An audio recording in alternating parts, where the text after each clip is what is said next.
Welcome back to Philosophy and Literature for Sleep, where ancient wisdom meets gentle rest.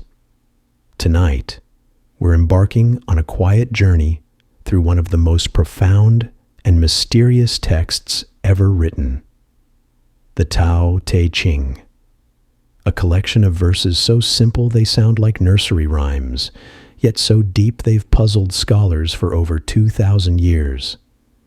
It's a book that whispers rather than shouts, a philosophy that teaches through silence as much as through words.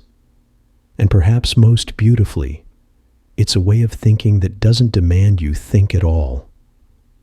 Just let the ideas wash over you like warm water, like moonlight through a window, like the gentle rhythm of your own breath slowing down. As always, you don't need to remember any of this. You don't need to take notes or stay alert. Tonight's exploration is for your mind to wander through while your body settles into rest. This video is for educational and relaxation purposes only, and is not intended as medical advice or a substitute for professional treatment. Before we drift into the ancient wisdom of the Tao, I'd love to know where you're listening from tonight. Are you tucked into bed in a quiet suburb of Toronto at midnight? Or perhaps unwinding on a couch in Barcelona as the evening light fades? Maybe you're in a dorm room in Tokyo, letting these ideas carry you towards sleep after a long day of study. Let me know in the comments. There's something wonderfully peaceful about knowing our little community of sleepy philosophers spans the entire globe, all of us seeking the same gentle wisdom in our own corners of the world. Now, settle in, get comfortable, let your shoulders drop and your breathing slow. We're about to explore a philosophy that's as old as the mountains and as fresh as morning dew. A way of thinking that might just change how you see everything, or help you see nothing at all, which according to the Tao, might be exactly the point. The Tao Te Ching emerged from ancient China sometime around the 6th century before the Common Era, though like many things about this mysterious text, even its origins are wrapped in gentle uncertainty. Traditionally attributed to a sage named Lao Tzu, whose name simply means old master, the book might have been written by one person, many people, or perhaps by the collective wisdom of generations who understood something fundamental about the way life flows. Lao Tzu, if he existed as a single person, was said to be a contemporary of Confucius.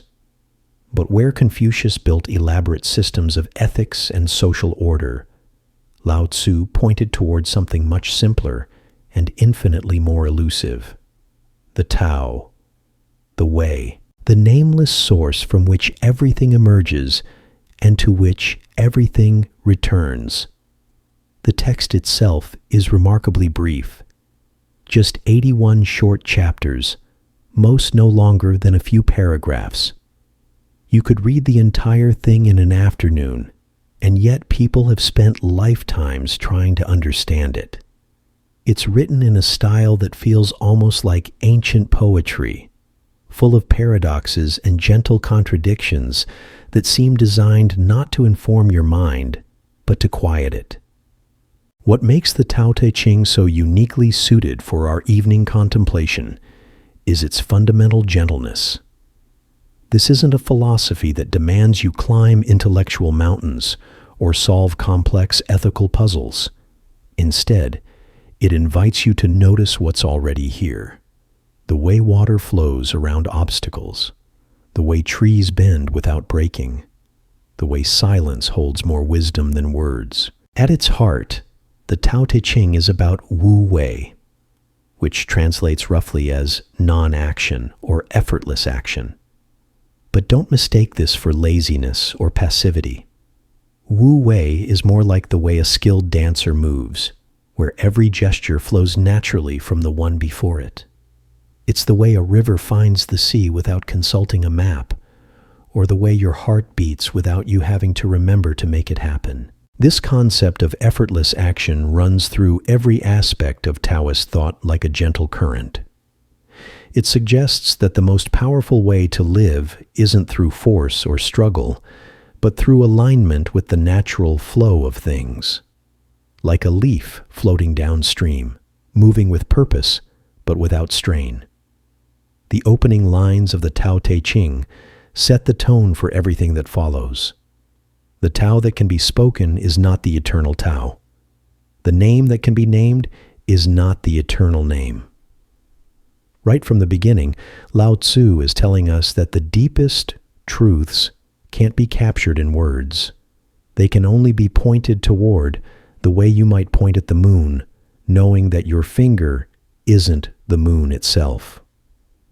This creates a beautiful paradox. Here's a book about something that can't be described in books, a philosophy that teaches by not teaching, a wisdom tradition that suggests the wisest thing might be to stop trying to be wise. It's like trying to catch your own shadow or hear the sound of silence. The word Tao itself defies easy translation. It's often rendered as the way, but it's so much more than a path you walk. It's the principle that underlies all existence, the source from which everything springs, the rhythm that governs the dance of atoms and galaxies alike. Some describe it as the cosmic order, others as the flow of natural law. But perhaps it's better understood as the gentle intelligence that makes flowers bloom at just the right time and teaches birds when to migrate. 2. One of the most beautiful aspects of Taoist philosophy is how it embraces what others might see as weakness. The Tao Te Ching speaks lovingly of water, soft and yielding, yet capable of wearing away the hardest stone. It praises the valley, which receives all things without judgment. It honors emptiness, suggesting that the usefulness of a cup lies not in its clay walls, but in the space they create. This isn't just poetic imagery. It's a complete reframing of what it means to be powerful. In a world that often rewards aggression and force, the Tao suggests that true strength lies in flexibility. Real power comes from knowing when not to act. Genuine wisdom emerges from embracing what we don't know, rather than defending what we think we do.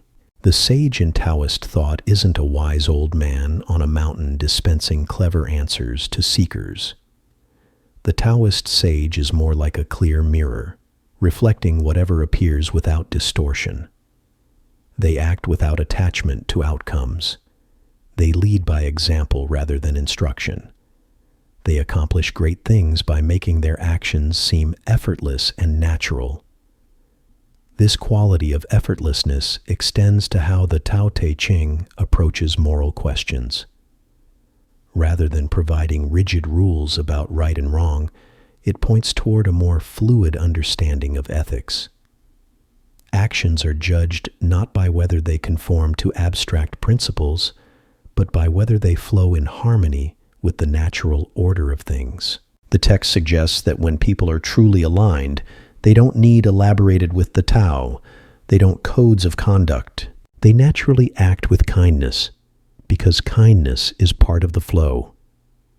They're honest, not because honesty is commanded, but because deception creates unnecessary turbulence in the stream of life. It's ethics arising from harmony, rather than harmony arising from ethics. This might sound abstract or mystical, but the Tao Te Ching is surprisingly practical in its wisdom. It offers guidance for leaders, suggesting they govern best by governing least.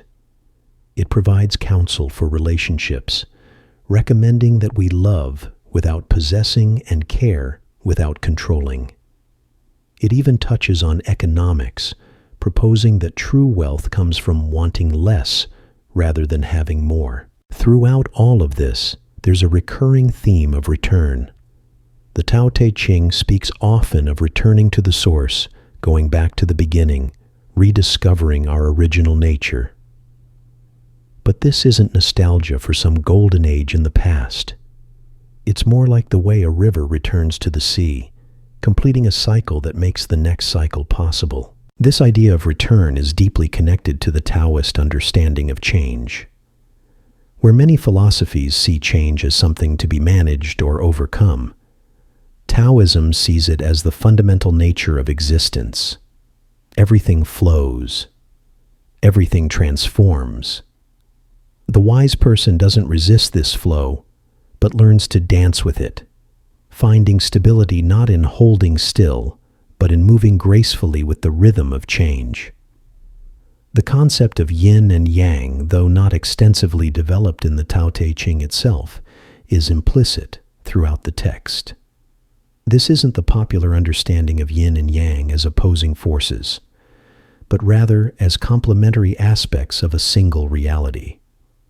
Light and shadow, expansion and contraction, activity and rest, all dancing together in an eternal interplay that creates the rich texture of existence. What emerges from this ancient wisdom is a philosophy perfectly suited for quiet contemplation. The Tao Te Ching doesn't ask you to solve problems or achieve goals.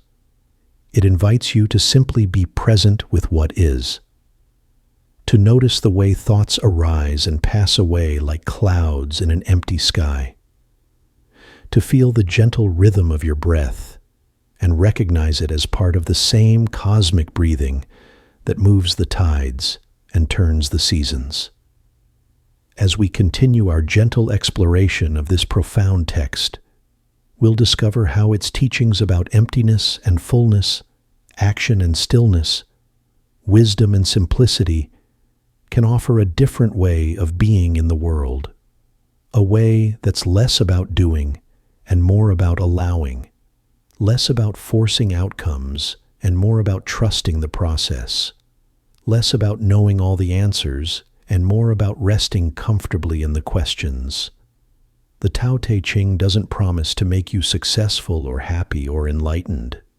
It offers something perhaps more valuable, a way of moving through life with grace, finding peace not by avoiding difficulties, but by flowing around them like water around stones in a stream.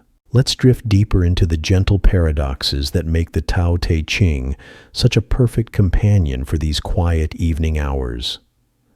One of the most beautiful teachings from this ancient text is the idea of the uncarved block, or piu in Chinese.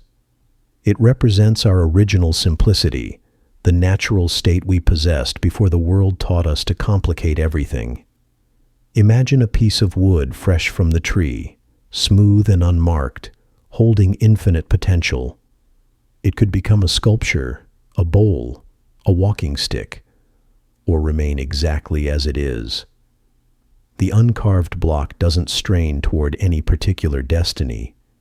It simply exists in perfect readiness, containing all possibilities without being limited by any single one. This is how the Tao Te Ching suggests we might live, not as finished products, polished and defined, but as beings who remain open to whatever life brings. There's something deeply restful in this idea, isn't there?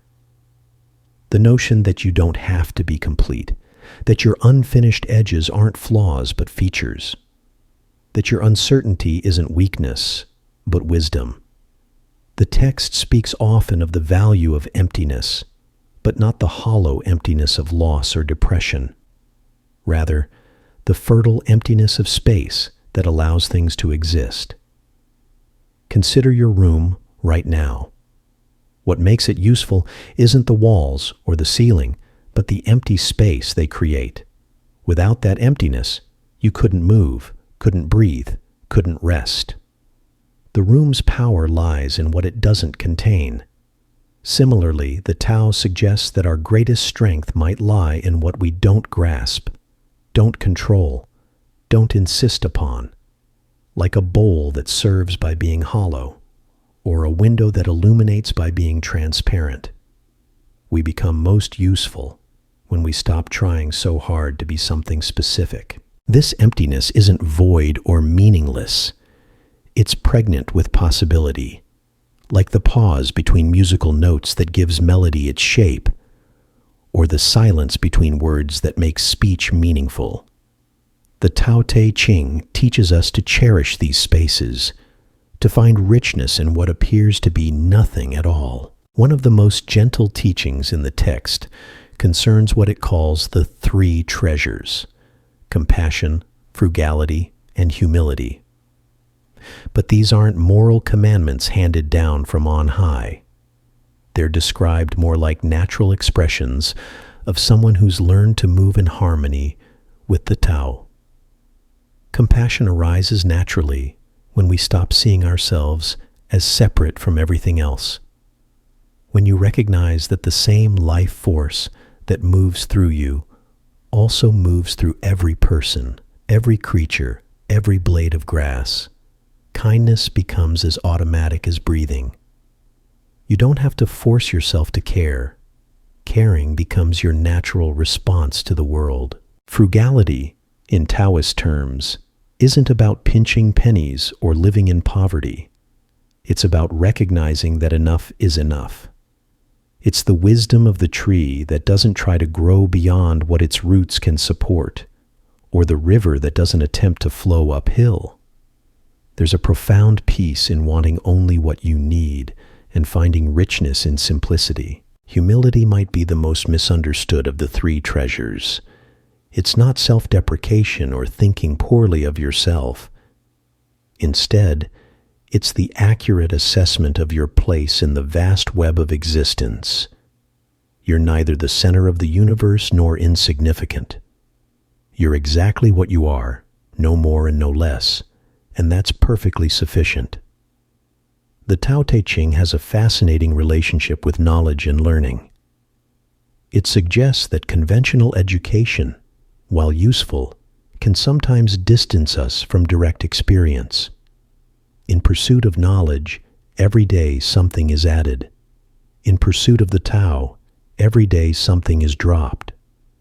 It's not anti-intellectual, but rather pointing toward a different kind of knowing. This is the knowledge of the heart, the wisdom of the body, the understanding that comes not from accumulating facts, but from paying attention to what's actually happening right now. It's the difference between reading about swimming and actually feeling the water support your body, between studying love and actually loving someone, between analyzing peace and simply being peaceful. The text returns again and again to images from nature, and there's something inherently soothing about this. Water flowing around obstacles without complaint, mountains standing firm yet yielding to the wind and rain over time, trees that bend in storms instead of breaking, seasons that change without resistance or regret. These aren't just pretty metaphors. They're teachers showing us how to live. Water doesn't fight the rock in its path. It finds another way, wearing the stone smooth through patient persistence. The mountain doesn't strain to be tall. It simply is what it is, unmoved by praise or criticism. The tree doesn't choose which way the wind will blow. It dances with whatever comes. This quality of acceptance runs through every page of the Tao Te Ching like a gentle current. But it's not passive resignation.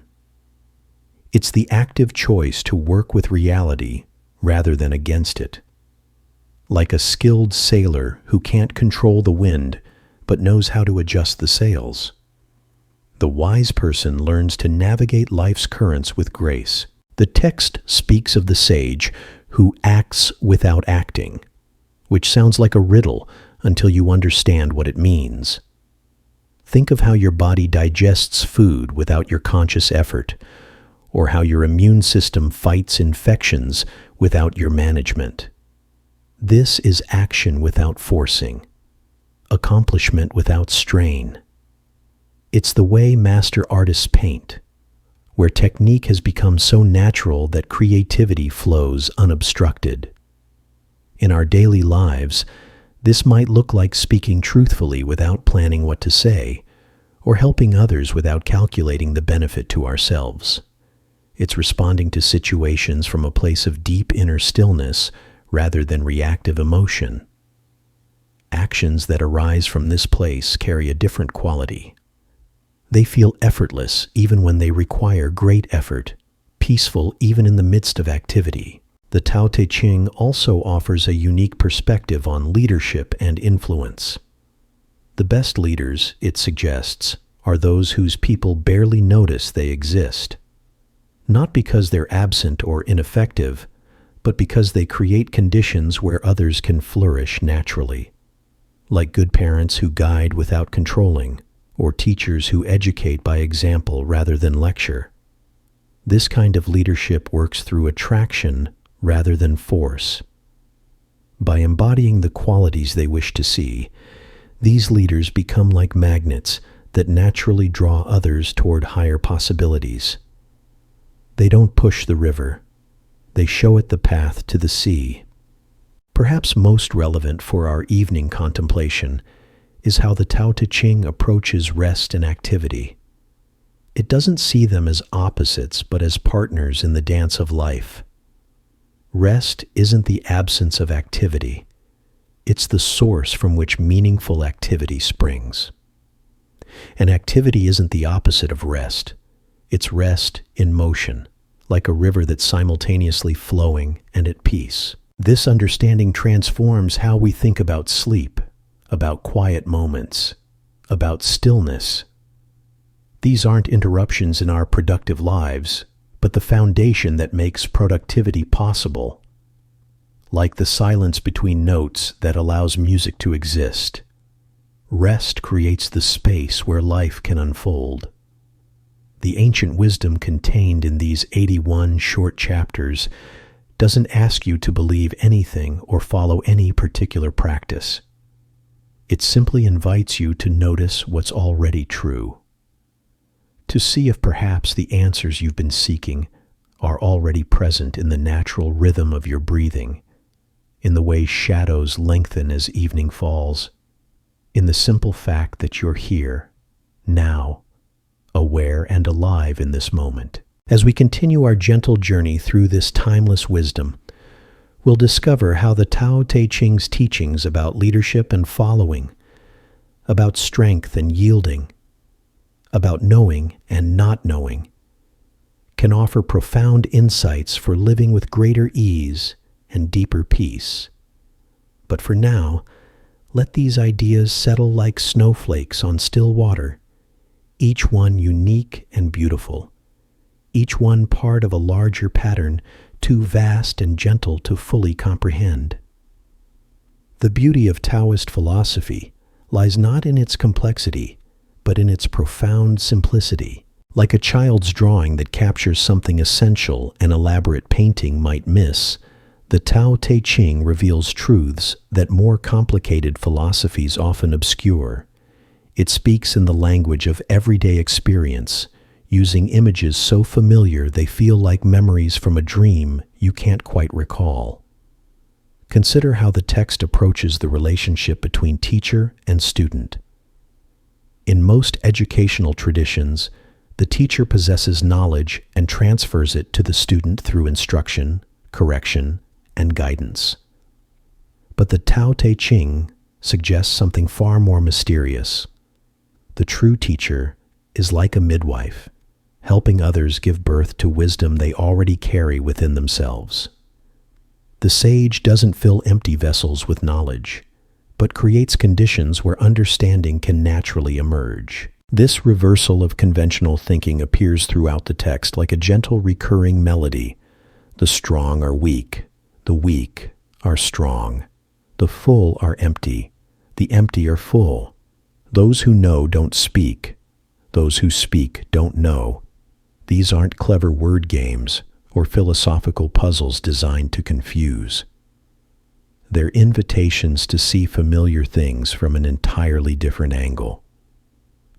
When the Tao Te Ching says that the journey of 1,000 miles begins with a single step, it's not offering motivational advice about achieving goals. It's pointing towards something more subtle about the nature of progress itself. Each step contains the entire journey. Each moment holds eternity. The beginning and the end are different faces of the same reality. This perspective transforms how we relate to time and accomplishment. Instead of always rushing toward some future destination, we learn to find completeness in each present moment. Not because we stop having goals or dreams, but because we discover that the path itself is the destination. The walking is the arrival. The text speaks of governing a large country like cooking a small fish, delicately, with minimal interference. This isn't just political advice, but a metaphor for how we might approach any situation that requires our attention. Whether we're raising children, tending a garden, or simply living our daily lives, the lightest touch often produces the most profound results. There's something deeply restful in this approach to life. Instead of constantly managing and manipulating our circumstances, we learn when to act and when to wait, when to speak and when to remain silent, when to hold on and when to let go. Like a skilled gardener who knows that plants grow best when given the right conditions rather than constant attention. The Tao Te Ching's treatment of conflict and opposition offers another pathway to peace. Rather than seeing difficulties as problems to be solved or enemies to be defeated, it suggests they might be teachers in disguise. The obstacle becomes the path. The difficulty becomes the doorway. Not through positive thinking or denial, but through a fundamental shift in how we understand what's actually happening. When water encounters a boulder in its path, it doesn't declare war on the stone. It doesn't analyze the problem or develop a strategy. It simply flows around, over, or under, finding the natural way forward. Over time, the persistent gentleness of water can reshape even the hardest granite. This is the power of yielding, not as weakness, but as the deepest form of strength. This doesn't mean becoming passive or allowing others to take advantage of your kindness. True yielding requires tremendous inner stability and clear awareness.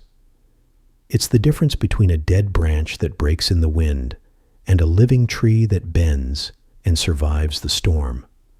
One yields from brittleness, the other from flexibility, rooted in deep strength. The ancient text offers a particularly beautiful perspective on desire and contentment. It suggests that the root of suffering isn't having desires, but being enslaved by them. The person who truly possesses is the one who can enjoy without grasping, who can appreciate beauty without needing to own it, who can love without possessing.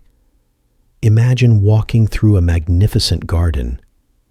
You can delight in the flowers, breathe their fragrance, feel grateful for their beauty, all without needing to pluck them and carry them home. In fact, the moment you pick the flower, you begin to lose it. But when you leave it rooted in the soil, you can return again and again to enjoy its presence. This is the art of non-possessive appreciation that runs through every page of the Tao Te Ching. The text's understanding of wealth and poverty transcends material circumstances. The truly rich person is one who recognizes abundance everywhere. They see wealth in a sunrise, riches in a friend's laughter, treasure in a moment of quiet understanding. This isn't spiritual bypassing or pretending that material needs don't matter. It's recognizing that external circumstances, while important, don't determine internal peace. Conversely, the person who feels poor no matter how much they accumulate has lost touch with the inherent richness of existence itself. They're like someone dying of thirst while sitting by a clear stream, unable to see the water, because they're looking for something else entirely. One of the most practical teachings in the Tao Te Ching concerns the art of timing. Everything has its season, its natural rhythm, its appropriate moment. The farmer doesn't plant in winter or harvest in spring. The musician doesn't rush the tempo or drag behind the beat. The wise person learns to sense these natural rhythms and move in harmony with them. This timing isn't about rigid scheduling or following external clocks. It's about developing sensitivity to the subtle currents that flow through all situations. Knowing when a conversation is ready to deepen and when it needs to remain light. Sensing when to push forward with a project and when to let it rest. Recognizing when relationships are ready to grow and when they need space. The Tao Te Ching describes this quality as being like an infant, but this isn't about being childish or naive. An infant possesses certain qualities that adults often lose: complete presence in the moment, natural spontaneity, the ability to respond directly to what's happening without layers of interpretation and analysis. The sage recovers these qualities while retaining adult wisdom and understanding. This return to simplicity isn't regression, but integration. It's like a master musician who has practiced scales for decades until technique becomes transparent, allowing pure music to flow through them. Or a master craftsperson whose years of training have made their tools extensions of their own hands. Sophistication that has become so refined it appears simple. The text often uses the metaphor of the valley to describe the ideal state of being. Valleys are low, receptive, fertile. They gather water from the mountains and create conditions where life can flourish. They don't strive to be peaks, but serve an essential function in the ecosystem. There's profound wisdom in choosing to be the valley rather than always trying to be the mountain. This valley consciousness transforms how we relate to others. Instead of competing for the highest position, we learn the power of creating space where everyone can shine. Instead of insisting on being heard, we develop the art of deep listening. Instead of always giving advice, we learn to ask questions that help others discover their own answers. The Tao Te Ching's approach to learning is particularly relevant for our evening contemplation. It suggests that the deepest understanding comes not through accumulating information, but through a process of subtraction, of letting go of everything that isn't essential. Like a sculptor who reveals the statue by removing excess stone, wisdom emerges as we release our preconceptions and mental clutter. This doesn't mean abandoning knowledge or becoming anti-intellectual. Rather, it's about holding our concepts lightly, using them as tools rather than treating them as absolute truths. It's the difference between being informed by our learning and being imprisoned by it. Knowledge in service to wisdom rather than wisdom sacrificed to knowledge. As we drift deeper into these ancient teachings, we might notice how they invite us into a different relationship with uncertainty. Most philosophies try to eliminate doubt and provide clear answers. The Tao Te Ching seems to celebrate mystery, to find comfort in not knowing. It suggests that the wise person is someone who can rest peacefully in questions without rushing toward premature answers. This isn't intellectual confusion, but a kind of mature uncertainty that recognizes the limitations of conceptual thinking. Like standing at the edge of an ocean and recognizing that no matter how much we learn about water, the sea itself remains fundamentally mysterious. The mystery isn't a problem to be solved, but a reality to be appreciated. There's something deeply peaceful about accepting that we don't need to understand everything in order to live well. That some questions don't have answers, and that's perfectly fine. That wisdom might lie not in having all the pieces figured out, but in dancing gracefully with the unknown. The Tao Te Ching offers this dance as a way of being in the world, not grasping after certainty, but flowing with whatever arises. Not forcing outcomes, but trusting the process. Not solving the mystery of existence, but participating in it with wonder, gratitude, and gentle awareness. As these ideas settle into the quiet spaces of evening contemplation, they invite us to consider what it might mean to live with such graceful uncertainty, such peaceful not knowing, such trust in the intelligence that moves through all things, like wind through wheat fields, like breath through sleeping bodies, like ancient wisdom through contemporary hearts still learning how to rest. The gentle teachings of the Tao Te Ching extend into every corner of human experience, illuminating the ordinary with extraordinary wisdom. Consider how the text approaches the simple act of breathing. We spend our entire lives breathing, yet most of the time we're completely unaware of it. The breath happens without our management, without our anxiety, without our intervention. It's perhaps the perfect example of Wu Wei in action, effortless action that sustains life itself. When we begin to notice our breath during these quiet evening hours, we're touching something the ancient sages understood intimately. Each inhalation brings in what we need. Each exhalation releases what we no longer require. There's no hoarding, no grasping, no trying to breathe tomorrow's breath today. Just this simple rhythmic exchange between inner and outer, self and world, being and non-being. The Tao Te Ching suggests that if we could live with the same natural wisdom that governs our breathing, many of our problems would dissolve like salt in warm water. We would take in what nourishes us and release what no longer serves, all without the mental commentary that usually accompanies our choices. This isn't mindlessness, but rather a kind of embodied wisdom that operates below the level of conscious thought. This quality of naturalness extends to how the text understands success and failure. In conventional thinking, these are opposites, one to be pursued and the other avoided. But from the Taoist perspective, they're more like seasons in the natural cycle of existence. Success without failure becomes stagnant, like a river without obstacles to give it direction. Failure without the possibility of success becomes despair, like winter without the promise of spring.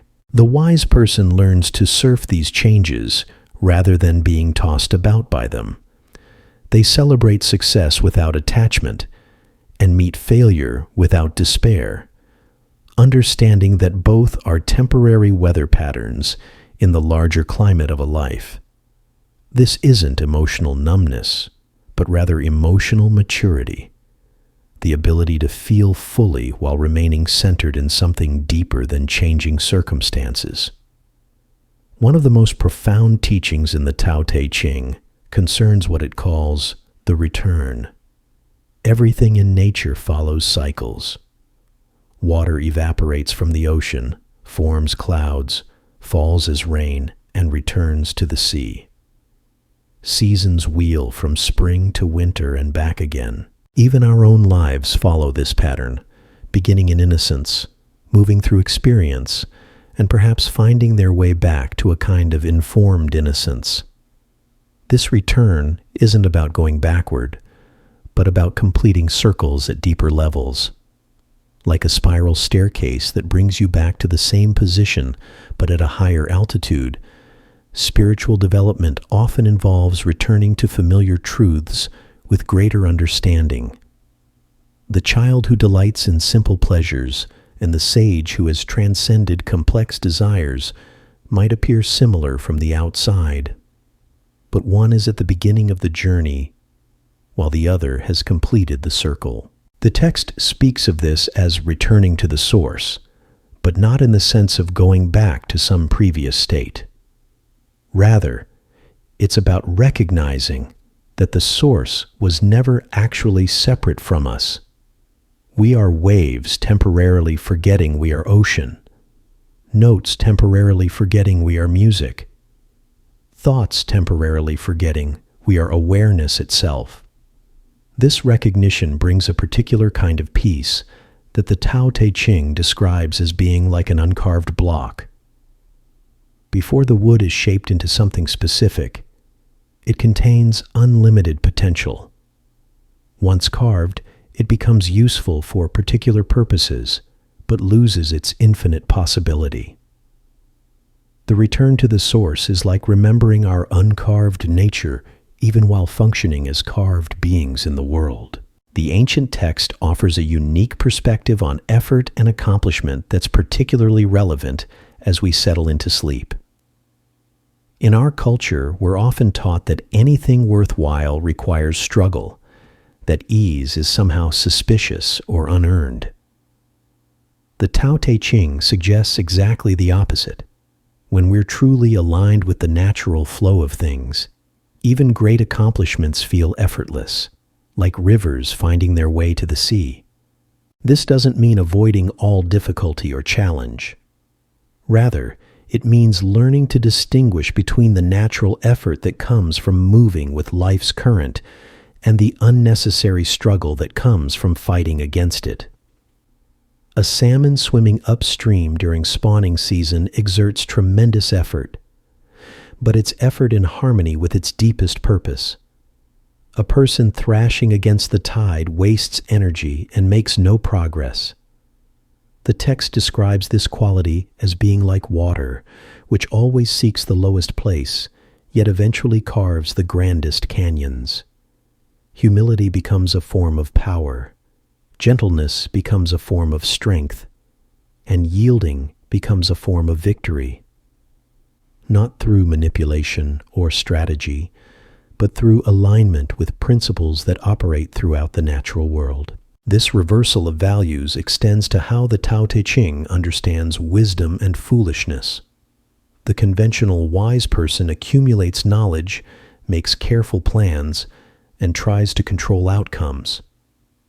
The Taoist sage often appears foolish to worldly eyes, acting spontaneously, trusting unknown processes, finding profound meaning in simple things. Yet this apparent foolishness contains a deeper wisdom that sees beyond surface appearances. There's a famous story about a farmer whose horse runs away. His neighbors say, "How terrible!" The farmer replies, "Maybe." The next day the horse returns with a herd of wild horses. The neighbors exclaim, "How wonderful!" Again the farmer says, "Maybe." His son tries to tame one of the wild horses, falls, and breaks his leg. "How awful!" say the neighbors. "Maybe," responds the farmer. The next day, military officers come to draft young men for war, but they pass by the farmer's son because of his broken leg. This story captures something essential about Taoist wisdom. It's not that the farmer doesn't care about what happens, but rather that he understands how limited our perspective is on any given moment. What appears to be disaster might contain hidden gifts. What seems like good fortune might carry unexpected challenges. The wise response is neither premature celebration nor unnecessary worry, but rather a kind of patient attention to what is actually unfolding. This patience extends to how the Tao Te Ching approaches personal transformation. Rather than providing techniques for self-improvement or methods for achieving enlightenment, it suggests that the deepest changes happen naturally when we create the right conditions. Like a garden that flourishes when given proper soil, water, and sunlight rather than when constantly manipulated, the human spirit grows best in an atmosphere of acceptance and gentle attention. This doesn't mean being passive about growth or avoiding all effort toward positive change. Instead, it means working with our own nature rather than against it. Understanding that lasting transformation happens gradually, like the way seasons change, rather than dramatically, like the way buildings are demolished. The oak tree doesn't strain to become mighty. It simply grows according to its inner blueprint, responding to sunlight and rain and wind with natural intelligence. The text often returns to images of the feminine, not in contrast to the masculine, but as representing receptive, nurturing, life-giving principles that both men and women can embody. The Tao itself is sometimes described as the mother of all things, the source from which everything is born and to which everything returns. This isn't theology, but rather a recognition of qualities that are essential for wisdom, creativity, and spiritual depth. This feminine aspect of Taoist philosophy might be why the text feels so nurturing to contemplate during these quiet evening hours. It doesn't lecture or demand or insist upon anything. Instead, it offers itself like a gentle presence, available when we need guidance, but never forcing itself upon our attention. It trusts our own inner wisdom to recognize what's useful and leave the rest. The Tao Te Ching's understanding of leadership flows directly from this feminine principle. The best leaders, it suggests, are those who serve rather than dominate, who empower others rather than accumulating power for themselves, who create harmony rather than imposing their will. They're like rivers that nourish everything they touch while flowing naturally toward their destination. This kind of leadership appears not just in politics or business, but in any situation where one person influences others. Parents who guide their children toward independence rather than dependence. Teachers who help students discover their own answers rather than memorizing someone else's conclusions. Friends who create space for others to be themselves rather than trying to change them. Such leadership requires tremendous inner strength, but it's strength expressed through gentleness rather than force. Like the way a master martial artist can redirect an opponent's energy rather than meeting force with force, the wise leader accomplishes goals by working with existing energies rather than against them. They understand that the most sustainable changes are those that feel natural to everyone involved. The ancient text also offers profound insights into the nature of desire and contentment. It suggests that suffering comes not from having desires, but from being enslaved by them. The person who can want something without being desperate for it, who can enjoy pleasure without becoming addicted to it, who can love without possessing, has discovered a kind of freedom that external circumstances cannot touch. This isn't about suppressing natural human longings, but rather about changing our relationship to them. Desires can be like weather, passing through the sky of awareness. Without defining who we are, we can notice hunger without being consumed by it, feel attraction without being controlled by it, experience ambition without being driven by it. The desires remain human and natural, but they no longer run our lives. In practical terms, this might mean enjoying a beautiful meal without worrying about when we'll have another one, appreciating a sunset without needing to photograph it, feeling love without demanding that it be returned in specific ways. It's a quality of presence that allows us to receive life's gifts fully while holding them lightly. The Tao Te Ching describes this as being like a guest at a banquet who enjoys what's offered without grasping for more, or like a traveler who appreciates each landscape without trying to pack it in a suitcase. There's a gracious quality to this way of being that enriches every experience while clinging to none of them.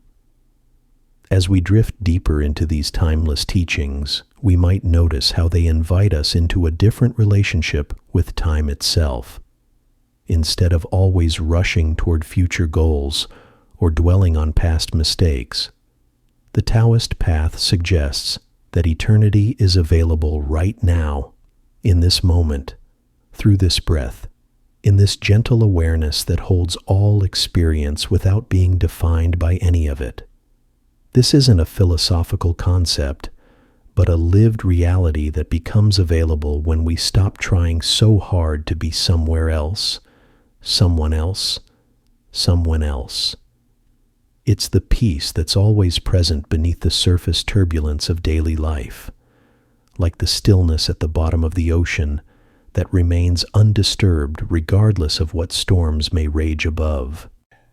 The ancient wisdom contained in these 81 brief chapters doesn't promise to solve all our problems or answer all our questions.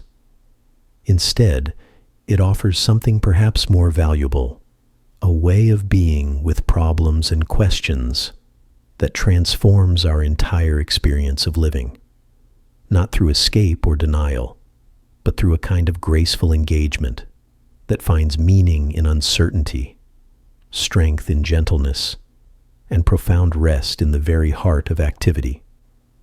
This quality of graceful engagement reveals itself most beautifully in how the Tao Te Ching approaches the mystery of death and impermanence. Where many philosophies either deny death's reality or become obsessed with it, Taoism sees death as simply another face of the same process that brings life into being, like autumn leaves that fall to nourish the soil for next spring's growth, or waves that dissolve back into the ocean only to form again. Death becomes part of the natural rhythm rather than its interruption. The text suggests that those who truly understand life are not afraid of death, not because they're brave, but because they recognize that what they truly are was never born and therefore cannot die. This isn't a belief about afterlife or reincarnation, but rather a recognition of something timeless within temporary experience. Like the space in which thoughts appear and disappear, there's something unchanging that remains present through all change. This understanding brings a particular kind of freedom to daily living. When we're not constantly defending against impermanence, we can engage more fully with whatever time we have. The flower doesn't hold back its blooming because autumn is coming. The child doesn't refuse to play because childhood will end. There's something deeply liberating about accepting the temporary nature of all forms while resting in whatever it is that witnesses their coming and going. The Tao Te Ching speaks of this witness consciousness as being like a mirror that reflects everything without being stained by anything. Anger can arise and pass away without the mirror becoming angry. Joy can dance across its surface without the mirror becoming attached to happiness. This isn't emotional numbness, but rather emotional clarity, the ability to feel everything fully while remaining rooted in something deeper than any particular feeling. This quality of clear reflection transforms how we relate to our own thoughts and emotions. Instead of being carried away by every mental storm, we can learn to watch the weather of consciousness with the same peaceful attention we might give to clouds passing across the sky. Thoughts are no longer problems to be solved or truths to be defended, but simply movements in awareness, as natural and temporary as breath. The ancient text offers a particularly gentle approach to what we might call spiritual practice. Rather than prescribing elaborate techniques or demanding rigorous discipline, it suggests that the deepest spiritual development happens through a kind of intelligent relaxation. Like a musician who plays most beautifully when technique has become so natural that it disappears, the sage lives most wisely when wisdom has become as effortless as breathing. This doesn't mean avoiding all practices or never making any effort. Rather, it means understanding that the goal of any genuine practice is to make itself unnecessary. We meditate not to become good meditators, but to rediscover the natural peace that doesn't require meditation. We study wisdom not to accumulate knowledge, but to recognize the intelligence that was already present before we learned anything. The Tao Te Ching describes this as returning to the state of an infant, But it's important to understand what this really means. An infant possesses certain qualities that adults typically lose. Complete presence in each moment, natural spontaneity, the ability to respond directly to what's happening without layers of interpretation. But the sage who has returned to infant-like simplicity has done so while retaining all of adult understanding and experience. This is sophisticated simplicity, like a master chef who can prepare an extraordinary meal with just a few perfect ingredients, or a poet who captures profound truth in everyday words.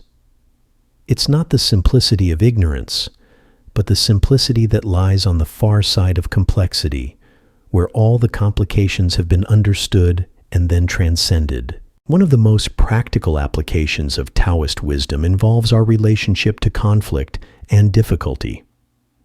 The text doesn't suggest avoiding all problems or pretending that challenges don't exist.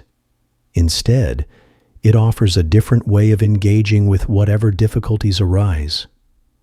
Rather than immediately fighting against unwanted circumstances, the wise person first seeks to understand what the situation is teaching. This isn't passive resignation, but rather intelligent responsiveness.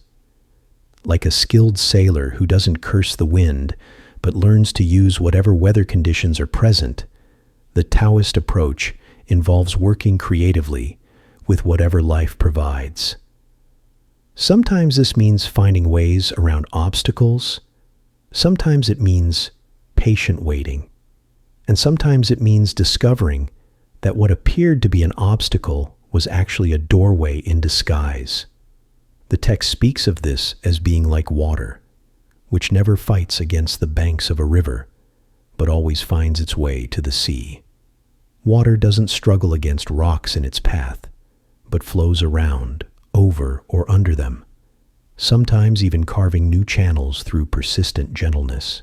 This isn't weakness, but rather the deepest form of strength, power, that accomplishes its goals through harmony rather than force.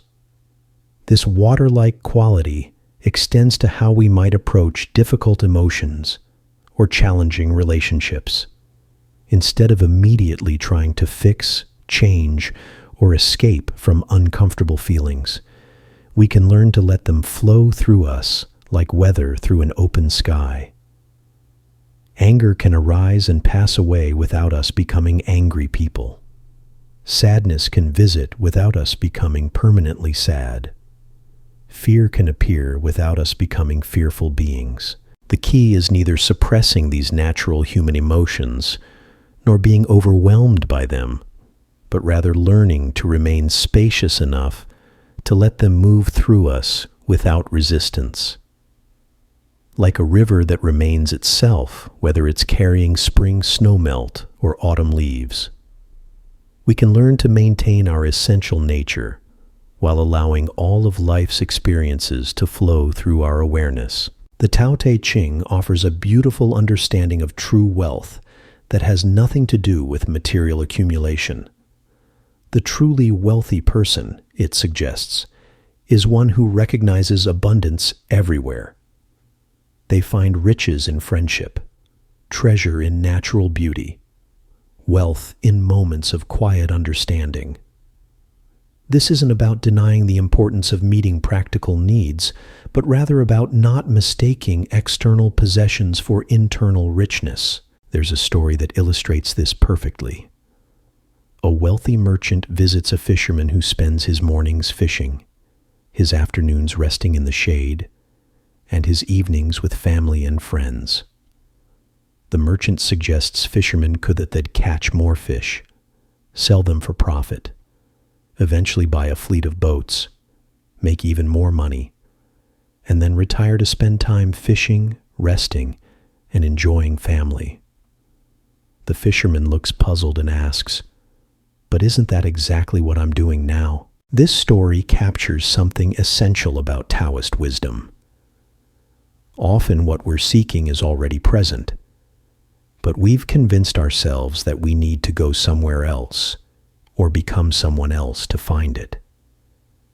The peace we're looking for might be available right here. The love we're seeking might already be surrounding us. The fulfillment we're chasing might be inherent in this very moment. The ancient text suggests that this recognition comes not through adding more to our experience, but through subtracting everything that isn't essential. Like a sculptor who reveals a statue by removing excess stone, wisdom emerges as we let go of unnecessary complications and return to what's fundamentally true. This isn't intellectual understanding, but rather a kind of homecoming to our own deepest nature. This process of return often involves what the Tao Te Ching calls unlearning, not becoming ignorant, but rather releasing the mental constructions that separate us from direct experience. Like taking off colored glasses that we've worn so long we forgot we had them on. Unlearning allows us to see reality with fresh eyes, as if encountering everything for the first time. Children possess this quality naturally. They can find wonder in the simplest things because they haven't yet learned to classify everything as ordinary or extraordinary, important or unimportant, mine or not mine. The sage recovers this sense of wonder, not by becoming childish, but by recognizing that the adult categories we use to organize experience, while useful, are not ultimate truth. The Tao Te Ching speaks of this recovered innocence as being like morning dew, fresh and clear and completely present. There's no yesterday's dew carrying forward into today, no tomorrow's dew appearing prematurely. Each moment's experience is complete in itself, requiring nothing from the past to validate it and adding nothing to some future accumulation. This is the eternal now that mystics speak of, not as a concept, but as the living reality in which all experience actually occurs. This quality of presence transforms even the most mundane activities into opportunities for what we might call informal meditation. Washing dishes becomes a chance to feel warm water and notice the play of light on soap bubbles. Walking becomes an opportunity to sense the ground supporting each step and feel the rhythm of natural movement. Listening to another person becomes a practice of this approach, is that it doesn't require setting in giving complete attention without immediately formulating responses. The beauty aside special time or adopting particular postures or techniques, life itself becomes the temple, and ordinary awareness becomes the practice. This isn't about making everything sacred in a self-conscious way, but rather about recognizing the inherent sacredness that was always already present in even the most common experiences. The Tao Te Ching describes the sage as someone who accomplishes great things without making a big deal about it, who influences others without trying to control them, who leads by example rather than instruction. This isn't false modesty, but rather a natural expression of someone who has discovered that their deepest fulfillment comes not from personal aggrandizement, but from serving the larger harmony of which they're a part. This service doesn't require self-sacrifice or martyrdom. Instead, it flows naturally from the recognition that individual well-being and collective well-being are not separate. Like cells in a healthy body that serve the whole organism while simultaneously thriving themselves, the wise person finds their greatest joy in contributing to the flourishing of all life. This understanding dissolves the artificial separation between self-interest and altruism. Taking care of ourselves becomes a way of taking care of everyone, and caring for others becomes a way of honoring our deepest nature. It's not that boundaries disappear, but rather that they become more fluid, more responsive to what each situation requires. As we continue to drift through these ancient teachings, we might notice how they invite us into a fundamentally different relationship with mystery and uncertainty. Rather than seeing unknowing as a problem to be solved, the Tao Te Ching suggests it might be a doorway to be walked through. The deepest questions about existence, meaning, and purpose might not have answers in the conventional sense, but rather invite us into a lived exploration that's more satisfying than any theoretical solution. This doesn't mean abandoning curiosity or stopping our search for understanding. Rather, it means holding our questions with a different quality of attention, like someone admiring a beautiful flower without needing to dissect it. The mystery remains mysterious, but our relationship to mystery becomes one of appreciation rather than frustration, wonder rather than anxiety. The Tao Te Ching offers this wondering as a way of being fully human while remaining open to what lies beyond human comprehension. Not grasping after certainty, but dancing gracefully with the unknown. Not demanding that life make sense according to our limited perspectives, but trusting the intelligence that weaves galaxies and grows flowers and beats hearts without consulting our opinions about how things should work. There's something profoundly restful about this surrender to larger wisdom. This recognition that we don't have to figure everything out, or control all outcomes, or even understand what's happening most of the time. We can simply show up with attention and kindness, responding to what life presents with as much grace as we can manage, trusting that this is enough, that we are enough, that this moment is already complete just as it is. The ancient sages who first contemplated these verses understood something that our modern world has largely forgotten. They recognized that the deepest truths aren't found in libraries or laboratories, but in the quiet spaces between thoughts, in the gentle pause between one breath and the next, in the soft moment when day surrenders to night without struggle or complaint. This recognition transforms how we approach learning itself. Most educational traditions operate on the principle of accumulation, building knowledge brick by brick until we've constructed elaborate mental edifices. The Tao Te Ching suggests something quite different. It points toward a kind of learning through subtraction, where wisdom emerges not by adding more concepts, but by releasing the mental clutter that obscures our natural clarity. Think of how a pond reflects the moon perfectly when its surface is still, but the slightest disturbance fractures the image into countless dancing fragments. The moon hasn't changed, nor has the pond's essential capacity to reflect. Only the surface movement interferes with perfect mirroring. Similarly, our deepest wisdom isn't something we need to acquire from outside sources, but rather our natural capacity to see clearly when the mind's habitual agitation settles into stillness.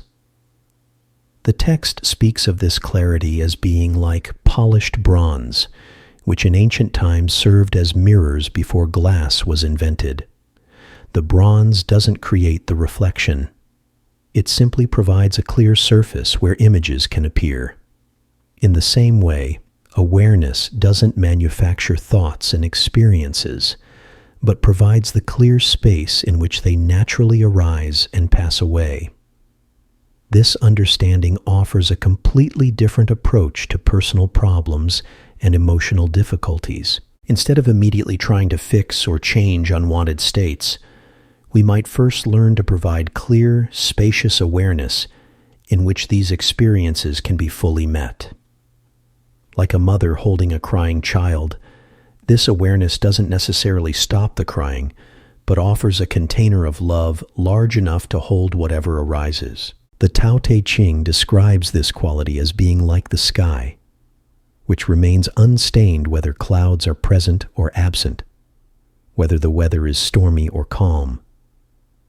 Thoughts and emotions pass through awareness like weather through sky, each one temporary, each one held in the same vast openness. This isn't detachment or numbness, but rather a kind of intimate spaciousness that can embrace everything without being overwhelmed by anything. One of the most practical gifts of Taoist wisdom is how it reframes our relationship to effort and struggle. We live in a culture that often equates difficulty with value, assuming that anything worthwhile must require tremendous exertion. The Tao Te Ching suggests that this might be backwards, that the most profound accomplishments often feel effortless because they flow in harmony with natural principles rather than against them. Consider how a master musician plays. Years of practice have made technique so natural that it becomes transparent, allowing pure music to flow through without obstruction. The performance might be incredibly complex and moving, yet it appears effortless because the musician has learned to move with the music rather than forcing it into predetermined shapes. This is Wu Wei in action, not the absence of skill, but skill so refined it becomes invisible. This principle applies to every area of life. The master gardener works with soil conditions rather than fighting them. The wise parent guides children toward their natural strengths rather than forcing them into uncomfortable molds.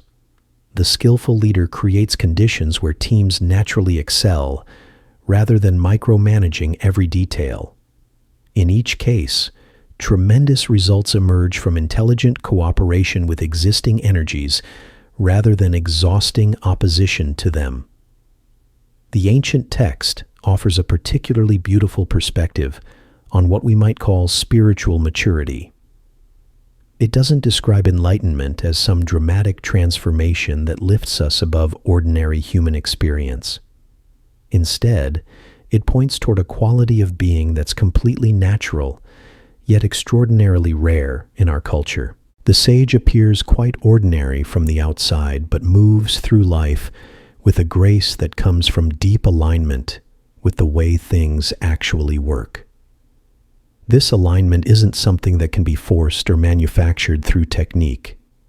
It emerges gradually, like the way seasons change, as we learn to trust processes larger than our personal will.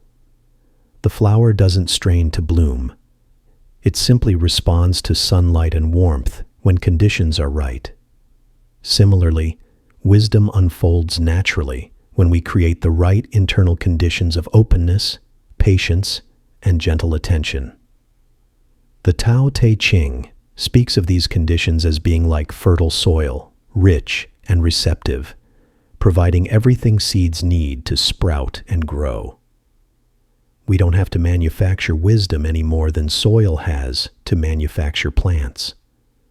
We simply provide the proper environment and trust the inherent intelligence that knows how to transform potential into actuality. This trust extends to how we work with our own psychological and emotional development. Rather than attacking our limitations or trying to forcefully improve ourselves, the Taoist approach suggests treating ourselves with the same patience and care we might show a garden. Some growth happens quickly, some requires seasons of patient tending, and some unfolds according to rhythms we don't fully understand but can learn to respect. The text returns often to images of water, and there's something particularly soothing about contemplating water's qualities during these quiet evening hours. Water is completely yielding, yet capable of carving the grandest canyons. It always seeks the lowest places, yet eventually reaches the sea. It takes the shape of whatever contains it, yet maintains its essential nature regardless of circumstances. These aren't just pretty metaphors, but practical teachings about how to navigate life's inevitable challenges. When we encounter obstacles, water shows us the art of flowing around rather than crashing against. When we face opposition, it demonstrates the power of persistence without force. When circumstances require adaptation, it reveals how to remain flexible without losing our core identity. The ancient sages who walked beside rivers and watched water's patient progress understood something profound about the relationship between gentleness and power. They saw that the softest substances could overcome the hardest through consistent, loving pressure applied over time. A mother's gentle consistency can transform a wild child more effectively than harsh discipline. A teacher's patient encouragement can unlock potential that criticism only drives deeper underground. This water-like approach transforms how we relate to time itself. Instead of always rushing toward future goals or fighting against present circumstances, we learn to flow with whatever rhythm life is currently expressing. Sometimes this means moving quickly when conditions support rapid progress. Sometimes it means pooling in quiet places when movement isn't appropriate. Sometimes it means finding underground channels when surface routes are blocked. The Tao Te Ching describes this temporal flexibility as being like a skilled dancer who can follow any music, or a master chef who can create something beautiful from whatever ingredients are available. There's no rigid adherence to predetermined plans, but rather a responsive creativity that works with whatever life provides. This isn't passivity, but rather the most active kind of engagement, one that's constantly sensing and responding to changing conditions. This quality of responsive presence is particularly relevant as we settle into sleep. Sleep itself is perhaps the most perfect example of wu-wei, effortless action that accomplishes something essential without our conscious management. We can't force ourselves to sleep, but we can create conditions where sleep naturally occurs. We can release the day's concerns, soften our bodies, quiet our minds, and trust the intelligence that knows how to restore us through rest. The ancient text suggests that all of life could be approached with this same trust in natural processes. Instead of trying to control every outcome, we learn to participate skillfully in whatever is unfolding. Instead of demanding that circumstances conform to our preferences, we develop the flexibility to find opportunity in whatever appears. Instead of exhausting ourselves through constant effort, we discover the art of accomplishing much through doing just enough. This doesn't mean becoming lazy or avoiding necessary action. Rather, it means learning to distinguish between productive effort and wasteful struggle, between appropriate engagement and futile resistance. The tree that bends in the storm conserves energy for continued growth, while the rigid branch that refuses to yield may break under pressure. The Tao Te Ching offers this flexibility as one of the greatest gifts we can give ourselves and others. When we're not constantly defending fixed positions, we become available to discover new possibilities. When we're not insisting that life follow our scripts, we can appreciate the improvisational beauty of what actually unfolds. When we're not attached to being right, we can learn from every situation. This openness to learning transforms even mistakes into teachers, failures into doorways, endings into beginnings. Nothing is wasted in the Taoist understanding of existence. Every experience, pleasant or difficult, contains something valuable for those who know how to extract wisdom from whatever life provides. Like soil that transforms fallen leaves into nourishment for new growth, consciousness can transform any experience into greater understanding and compassion. The ancient sages spoke of this transformative capacity as being like an alchemist who can turn base metals into gold, but they weren't talking about literal chemistry.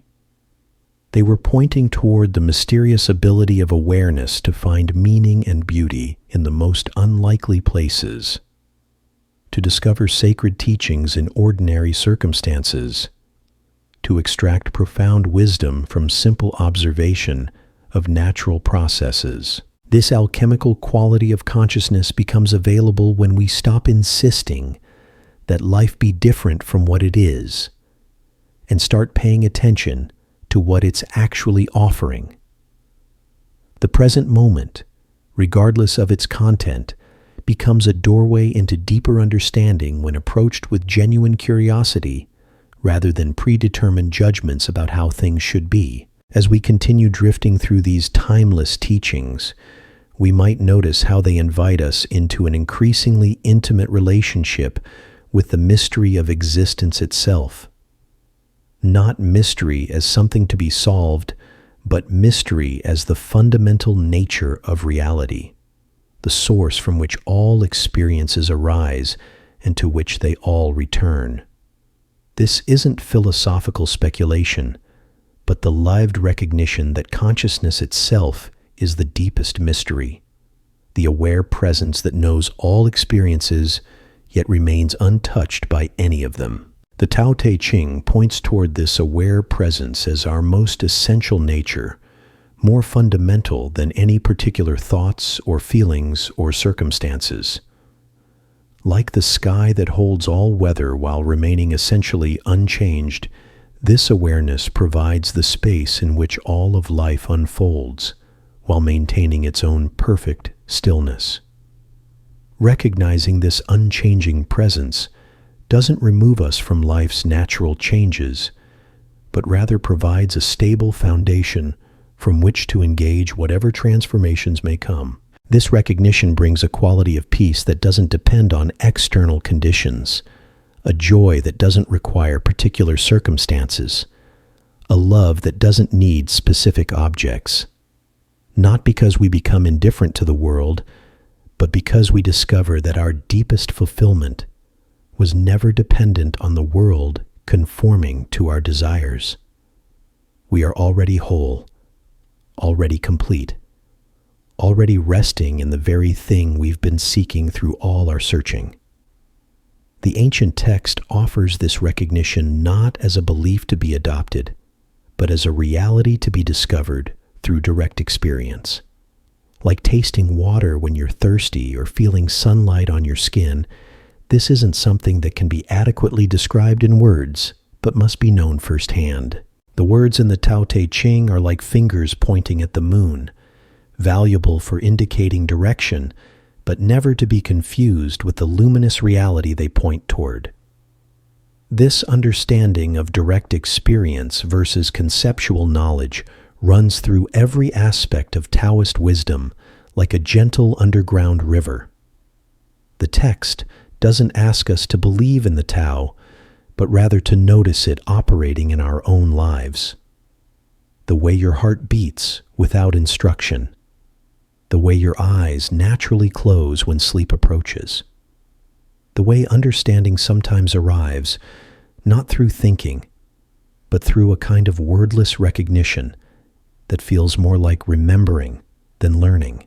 There's something deeply restful about this emphasis on immediate, lived truth rather than abstract philosophy.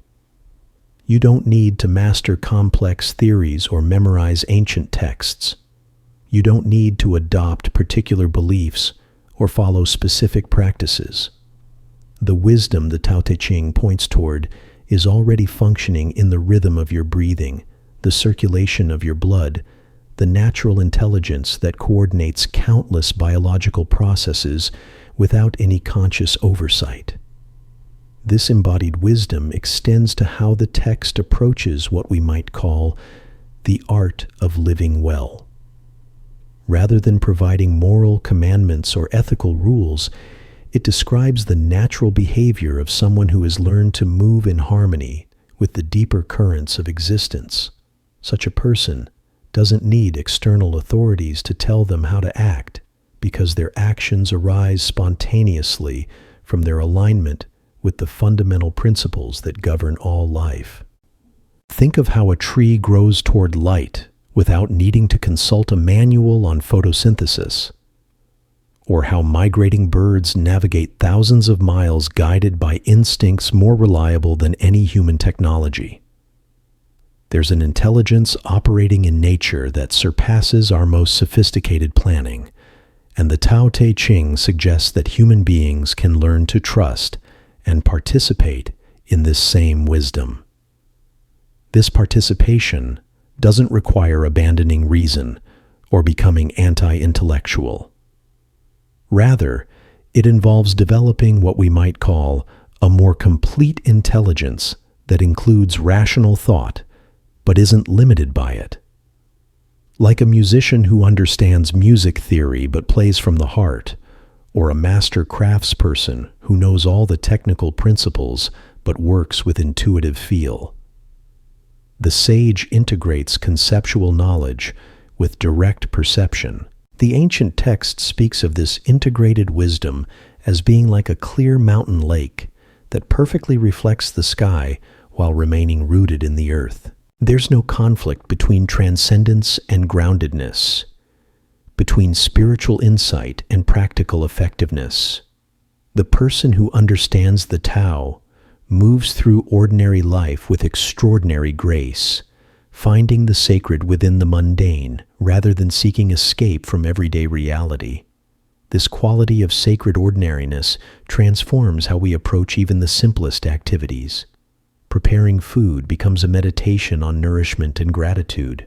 Cleaning becomes a practice of bringing order and beauty to our environment. Conversation becomes an opportunity for genuine connection rather than mere exchange of information. Every moment offers a chance to practice the art of being fully present with whatever life is offering right now. As we come to the end of our gentle journey through the Tao Te Ching, we find ourselves exactly where we began, but perhaps with softer eyes and a quieter heart. The ancient wisdom we've explored tonight doesn't ask to be grasped or conquered, only to be felt like morning mist or evening shadows. These teachings remind us that the deepest truths are often the simplest ones, hidden in plain sight like stars that only appear when we stop looking so hard. Whether you drift into sleep or remain awake a little longer, carry with you this invitation to flow like water, rest like valleys, and trust the gentle intelligence that already knows how to beat your heart and breathe your breath. Sweet dreams, wherever in the world you may be.